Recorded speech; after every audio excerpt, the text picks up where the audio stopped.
समय में म्यूजिक सिर्फ टाइम पास या मनोरंजन का जरिया नहीं रह गया है। गाने लोगों की सोच, भाषा और व्यवहार पर भी असर डालते हैं। इसलिए जब कोई नया गाना रिलीज होता है तो सिर्फ उसके धुन ही नहीं बल्कि उसके बोल और उसमें दिखाए गए दृश्य भी चर्चा का विषय बन जाते हैं। इसी तरह हाल ही में रैपर बादशाह का गाना टिटरी विवादों में है। गाने के बोल और वीडियो को लेकर कई लोगों ने सवाल उठाए। आरोप लगाया गया कि इसमें महिलाओं और नाबालिग लड़कियों को गलत तरीके से दिखाया गया है। मामला इतना बढ़ गया कि हरियाणा में इस गाने के खिलाफ एफआईआर तक दर्ज हो गई और सोशल मीडिया से लेकर टीवी डिबेट तक इसकी चर्चा होने लगी। हालांकि यह पहली बार नहीं है जब किसी गाने को लेकर ऐसा विवाद सामने आया हो। इससे पहले भी कई गानों के बोलों पर महिलाओं को ऑब्जेक्टिफाई करने के आरोप लगते रहे हैं। यही वजह है कि आज यह सवाल और भी अहम हो गया है कि क्या म्यूजिक के नाम पर किसी भी तरह के शब्द और दृश्य दिखाना सही है। नमस्कार, आप देख रहे हैं राष्ट्रवाणी, मैं हूं आपके साथ शालिनी सिंह। दरअसल इस समय चर्चा में है रैपर बादशाह का नया गाना टिटरी। गाने के रिलीज होते ही सोशल मीडिया पर विवाद शुरू हो गया। आरोप है कि गाने और उसके वीडियो में महिलाओं और नाबालिग लड़कियों को गलत तरीके से दिखाया गया। 1 मार्च को रिलीज हुए इस गाने ने खासकर हरियाणा में लोगों को नाराज कर दिया। रिपोर्ट्स के मुताबिक म्यूजिक वीडियो में स्कूल यूनिफॉर्म पहनी लड़कियों को दिखाया गया था, जिस पर लोगों ने सवाल उठाए। मामला इतना बढ़ गया कि गाने के खिलाफ एफआईआर दर्ज हुई और पुलिस जांच की बात सामने आई। हालांकि यह पहली बार नहीं है जब किसी गाने को लेकर ऐसा विवाद हुआ हो। इससे पहले भी कई गानों के बोल महिलाओं को लेकर विवाद में आ चुके हैं, जैसे गेट अप जवानी, जिसमें यो हनी सिंह और बादशाह नजर आए थे। इसी तरह बादशाह का हिट गाना गेंदा फूल भी अपने बोलों की वजह से चर्चा में रहा था। दरअसल यह विवाद सिर्फ रैप म्यूजिक तक सीमित नहीं है। बॉलीवुड में भी लंबे समय से ऐसे आइटम सॉन्ग बनते रहे हैं जिनके बोलों पर सवाल उठते रहे हैं, जैसे सुपरहिट गाना मुन्नी बदनाम हुई, पिंक लिप्स। इन गानों को मनोरंजन के नाम पर खूब लोकप्रियता मिली। सवाल यह भी उठता है कि जब ऐसे गाने विवाद पैदा करते हैं तो फिर बनते क्यों हैं? तो क्या असल वजह है वायरल कल्चर और व्यूज? जितना विवाद उतनी चर्चा, और जितनी चर्चा उतने ज्यादा व्यूज। शायद यही वजह है कि कई बार कंटेंट से ज्यादा ध्यान ट्रेंड और पॉपुलैरिटी पर होता है।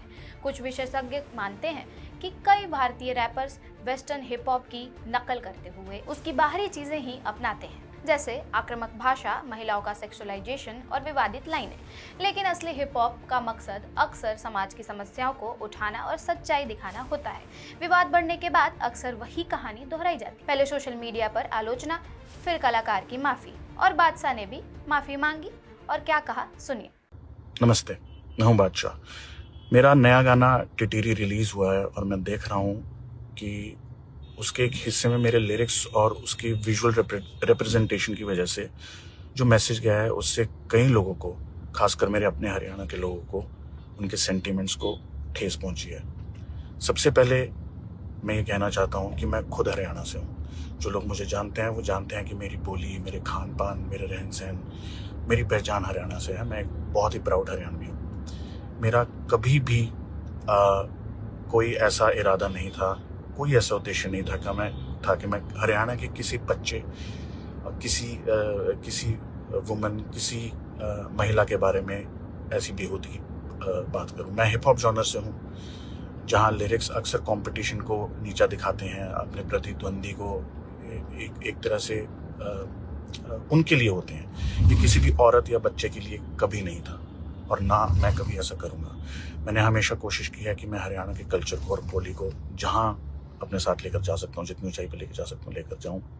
लेकिन अगर उस हिस्से से किसी को भी ठेस पहुंची है तो मैं तहे दिल से आप सबसे क्षमा मांगता हूँ। मैं उम्मीद करता हूँ कि आप मुझे हरियाणा का बेटा समझकर, अपना बेटा समझकर मुझे माफ़ करेंगे। लेकिन सवाल माफी का नहीं है और किसी एक गाने का नहीं है। गाने को लेकर विवाद समय के साथ भले ही लोगों की यादों से धुंधला पड़ जाए, लेकिन उन गानों में बोल और उनमें इस्तेमाल किए गए शब्द अक्सर लोगों की जुबान पर रह जाते हैं, कभी मजाक में तो कभी ट्रेंड के रूप में। अक्सर होता यह है कि किसी गाने को लेकर कुछ दिन तक विवाद रहता है, लोग नाराजगी जताते हैं और फिर धीरे धीरे मामला ठंडा पड़ जाता है। लेकिन उन गानों के बोल और शब्द लोगों की जुबान पर रह जाते हैं, कभी मजाक में, कभी ट्रेंड बनकर। आखिर में सवाल सिर्फ एक गाने का नहीं है, एक कलाकार का नहीं है। सवाल उस सोच का है जो बार बार हमारे मनोरंजन के नाम पर सामने आती है। जब तक विवाद से ज्यादा व्यूज और ट्रेंड को महत्व दिया जाएगा तब तक ऐसे गाने बनते रहेंगे और कुछ दिन के विरोध के बाद सब कुछ फिर सामान्य हो जाएगा। जरूरत सिर्फ कलाकारों की जिम्मेदारी तय करने की नहीं है, बल्कि श्रोताओं को भी यह सोचना होगा कि वे किस तरह के गानों को लोकप्रिय बना रहे हैं, क्योंकि म्यूजिक इंडस्ट्री आखिर वही बनाती है जिसे लोग सबसे ज्यादा सुनते हैं। अगर हम चाहते हैं कि म्यूजिक समाज को बेहतर दिशा दे तो कलाकारों के साथ साथ दर्शकों को भी अपनी पसंद पर सवाल उठाने होंगे, क्योंकि म्यूजिक सिर्फ धुन और तूकबंदी नहीं है, ये हमारी संस्कृति, हमारी सोच और आने वाली पीढ़ियों पर भी गहरा असर छोड़ता है। इस पर क्या है आपकी राय? कमेंट बॉक्स में ज़रूर बताएं। चैनल को सब्सक्राइब करना ना भूलें।